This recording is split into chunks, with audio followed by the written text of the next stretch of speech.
All Alabama gardener here, talking about growing Japanese eggplant.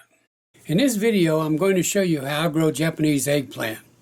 Now, Japanese eggplant is different from the traditional Italian style eggplant in that the Japanese eggplant is long. It gets maybe a foot long, and it will be an inch to maybe inch and a half in diameter.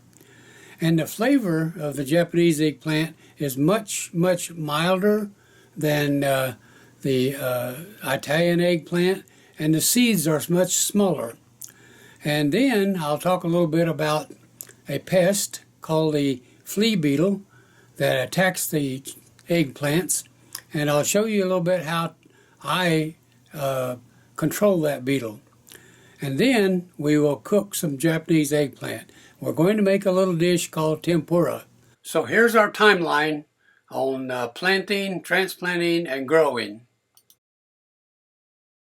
These seeds were saved from a plant from last year, and I wasn't sure they would germinate, so I put more than one seed in each soil block. Cover the seeds with about a ½ inch of potting mix, and although I don't show it, be sure to water them well. So here we have a tray of plants that are ready to be put into 1-gallon pots.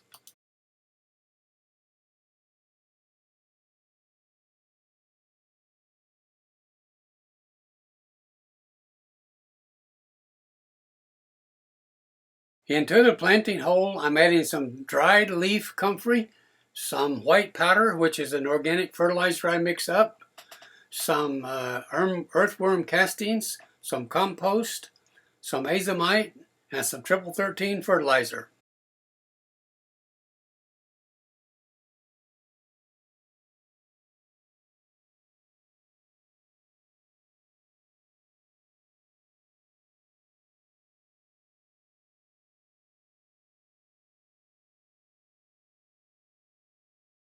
So here's our row. I've set 5 plants in here, and I've put a metal wire cage around each plant.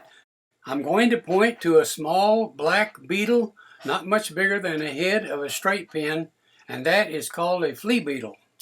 Now you notice the holes in the leaves of this Japanese eggplant, and that flea beetle is what makes those holes. Now I'm going to dust these plants very heavily with a diatomaceous earth. You have to apply it pretty heavy, and after every rain, you got to go out and reapply it. And we've been having so much rain lately that it's difficult to keep it on the plants.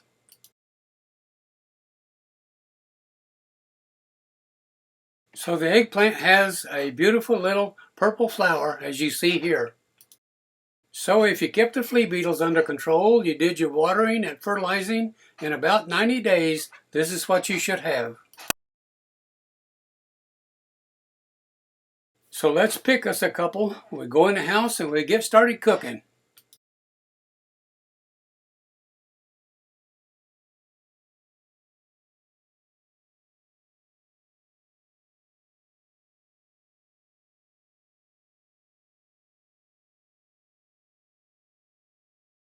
Here my wife is slicing the eggplant into slices about 1/4 to a ½ inch thick. In addition to the tempura eggplant, we're going to make tempura green beans and tempura green pepper and tempura slices of onion. First thing I'm going to do is to put some flour in a plastic bag and shake all of the eggplant in with the flour to get a light coating on each piece of eggplant.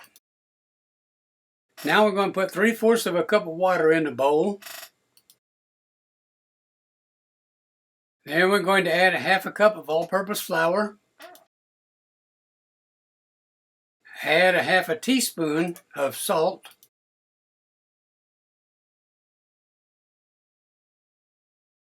And add 1 tablespoon of cornstarch.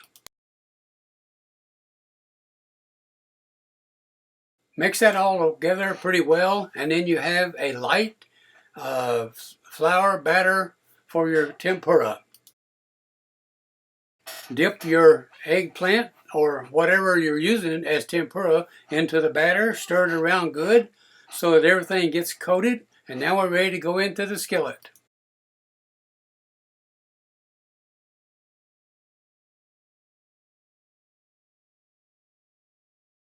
Cook the eggplant over a medium temperature until it gets a light golden brown.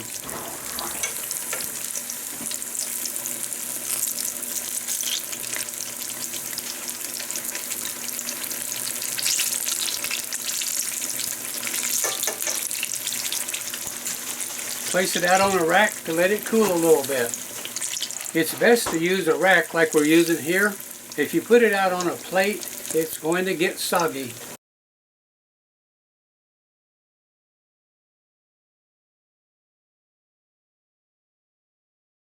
Now I said we was doing more than just eggplant tempura, so you see green bean tempura, onion ring tempura, green pepper tempura with a little bit of rice in the middle, and some nice cucumber pickles. So now let's see what it tastes like.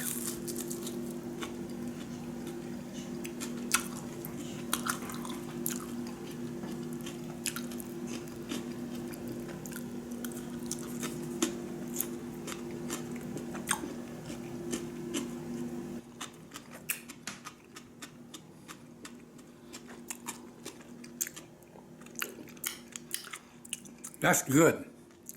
That's really good. Wish you could have some of it.